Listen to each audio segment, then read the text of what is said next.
Avant de faire tout bilan matière, il est important d'identifier le mode de fonctionnement de son réacteur. Donc pour un batch, le réacteur est fermé et il fonctionne en mode dynamique. Pour un fed batch, il est semi-ouvert puisqu'il y a une alimentation. Il est en mode dynamique puisque le volume varie, les concentrations varient, sauf la concentration en substrat qui peut être maintenue constante justement par le fed batch. Un réacteur continu infiniment mélangé est un réacteur ouvert avec un débit d'alimentation et de sortie. Il fonctionnera à l'état stationnaire, c'est-à-dire que tous les paramètres sont constants au cours de la réaction. Un réacteur continu à écoulement piston, comme on l'a vu, peut être étudié de deux manières différentes, soit avec une vision globale. À ce moment-là, c'est effectivement un réacteur tubulaire ouvert qui fonctionne en mode stationnaire, tout est constant au cours du temps, ou alors on ne le regarde pas dans sa globalité, on suit une tranche de volume de liquide qui s'écoule le long du réacteur. Cette tranche de volume de liquide, elle est considérée comme fermée, elle est donc en mode dynamique. Tout varie au cours du temps. Donc nous allons commencer l'écriture des bilans matière. On va commencer par l'écriture des bilans globaux. Donc ces bilans matière vont nous permettre de regrouper dans une même équation tout un tas de paramètres de fonctionnement du réacteur. Donc le bilan global, l'écriture, c'est le terme d'accumulation est égal à entrée moins sortie, qui est en fait une évidence. Ce qui s'accumule, c'est effectivement la différence entre ce qui entre et ce qui sort d'un système. On peut appliquer ça à n'importe quel, à beaucoup d'autres sujets qu'au sujet d'une thématique de bioréacteur. Alors, nous allons commencer par faire un bilan global, mais un bilan massique dans un premier temps. Donc le terme d'accumulation, c'est la dérivée de la masse totale de matière à l'intérieur du réacteur par rapport au temps. Donc ce terme d'accumulation, c'est le flux d'entrée de matière, E pour entrée, moins le flux de sortie de matière. Donc M.E sont des débits massiques. M.E est un débit massique d'entrée et M.S est un débit massique de sortie de la matière totale du réacteur. En effet, la masse est égale à la masse volumique fois le volume. Et ce que vous connaissez peut-être un peu moins, le flux massique, c'est la masse volumique fois le débit volumique. Donc la masse volumique étant constante pour un flux donné, pour un fluide donné, on va pouvoir la sortir de la dérivée par rapport au temps. Et du coup, étant présente des deux côtés de l'égalité, l'expression va se simplifier. Et on aura dV sur dt est égal à QE moins QS. Donc une égalité qui ressemble au bilan massique qu'on avait écrit initialement. Voilà, et donc là il s'agit d'un bilan volumique, donc on pourrait écrire de la même manière un bilan massique ou un bilan volumique de manière globale. On va maintenant appliquer ce type de bilan global à différents types de réacteurs. Donc on va commencer par le réacteur batch. Donc dans un réacteur batch, il n'y a pas de flux d'entrée ni de flux de sortie, donc ils sont nuls. De ce fait-là, si on écrit le bilan volumique, eh bien dV sur dt, de fait, est égal à 0. Quand une dérivée par rapport au temps est égale à 0, cela veut dire que le volume est constant, ce qui correspond bien à ce qu'il y a un batch. Dans un batch, le volume est constant. Pour un fed batch, si on applique ce bilan global, ce bilan volumique global, on aura uniquement un terme de débit d'entrée.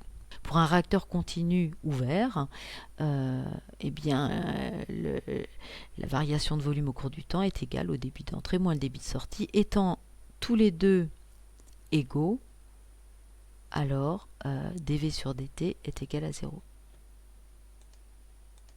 Ainsi, V est constant.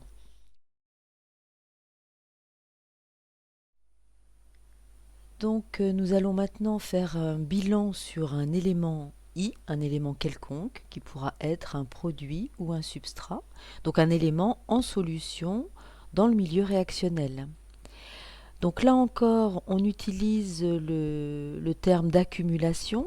Accumulation de I à l'intérieur du réacteur est égal à entrée de I moins sortie de I, plus ou moins production ou consommation de I. Donc un plus lorsque on a une production de I, moins quand on a une consommation de I.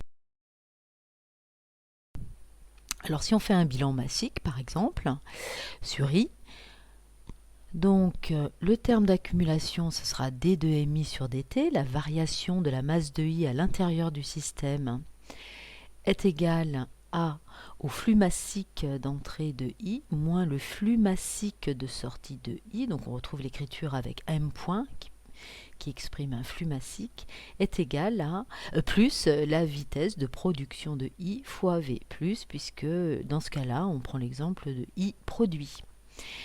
Donc M.IE et M.IS, flux massique d'entrée, flux d'entrée et de sortie de I.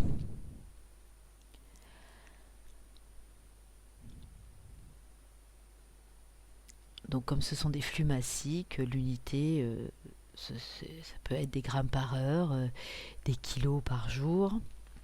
La vitesse R-I, c'est une vitesse de production, une vitesse volumétrique, puisque ce sera des grammes par litre et par heure, rapportés au volume de milieu. On verra qu'on utilisera beaucoup cette écriture.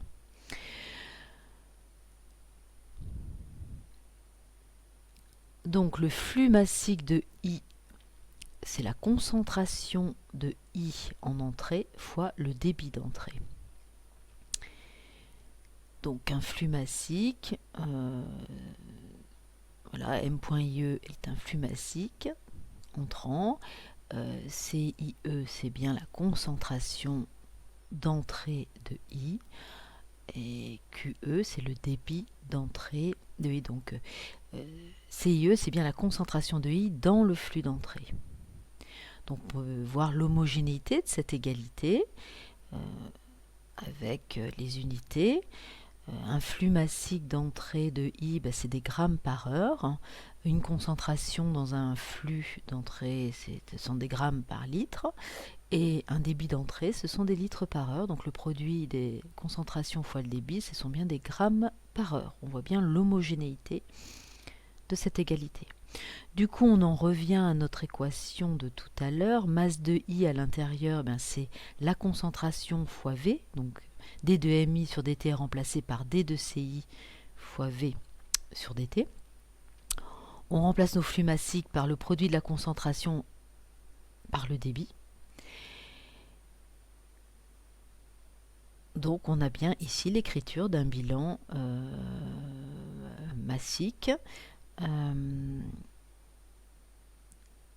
avec, on reprécise ici, mais on l'a déjà dit, la concentration IE, c'est la concentration dans le flux d'entrée, la concentration IS, concentration dans le flux de sortie.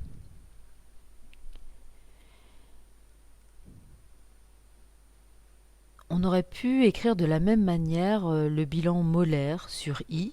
On remplaçait les masses par des moles. Et alors à ce moment-là, les concentrations sont molaires et non plus massiques. Donc on aura du NI au lieu de MI. Voilà, NI en mol, alors que MI est en grammes. Donc en fonction de ce qu'on vous demande, vous faites un bilan molaire ou un bilan massique.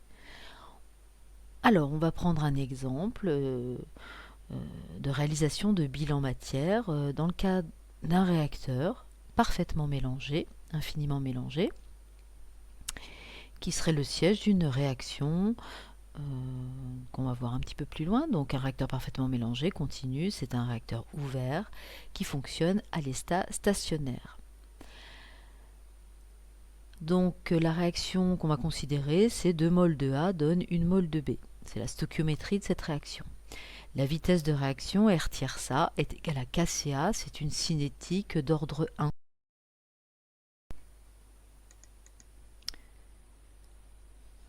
On va commencer par le bilan sur l'élément A, le substrat donc. On va commencer par le terme d'accumulation, sans préciser si c'est un bilan molaire ou un bilan massique. D'ailleurs, on va parler de la concentration, concentration fois V, donc cette concentration sera massique ou molaire. Donc terme d'accumulation D de CAV sur DT, débit d'entrée de A QE fois CAE, moins débit de sortie de A, QS fois CAS, moins consommation de A, puisque A est un substrat. Donc CAE, c'est bien la concentration d'entrée de A dans le flux d'entrée. CAS, c'est la concentration de sortie de A dans le flux de sortie de notre réacteur continu parfaitement mélangé. Or, CAS est égal à CA, puisque dans un continu parfaitement mélangé, les concentrations de sortie sont égales aux concentrations à l'intérieur du réacteur. Par ailleurs, tout est constant. Donc le terme d'accu, comme tout est constant, le terme d'accumulation est égal à 0. On va remplacer dans le bilan CAS par CA. Et puis on remplacera R tierce A par l'expression de sa vitesse qui dépend de CA, puisque c'est une cinétique d'ordre 1. Du coup, on va pouvoir isoler CA et on obtiendra la formule finale qui représente la concentration CA en sortie du réacteur continu parfaitement mélangé, fonction du débit, fonction de la concentration d'entrée de A, fonction de la constante cinétique K et fonction de la taille du réacteur V. Si on fait le bilan sur B, maintenant B étant le produit, de la même manière, terme d'accumulation, D de CB fois V sur DT, flux d'entrée de B moins flux de sortie de B, plus R tierce B V, puisque il s'agit d'une production de B. Les débits d'entrée sont égaux aux débits de sortie, sont égaux à Q, donc on va les remplacer dans l'expression par Q. La concentration CBS est égale à CB, concentration à l'intérieur du réacteur, et R tierce B est égal à R tierce A sur 2, puisqu'on produit 2 fois moins vite B que R tierce A n'est consommé. Donc on a cette égalité entre les deux vitesses. Comme tout est constant, puisqu'on est dans un parfaitement mélangé à l'état stationnaire, la dérivée par rapport au temps est égale à 0. Et donc on va remplacer les différents termes de l'égalité, CBS par CB, R tierce B par R tierce A sur 2. On va pouvoir ainsi isoler CB en fonction de tous les termes opératoires, ce qui donne l'égalité suivante par rapport à ce qu'on avait précédemment.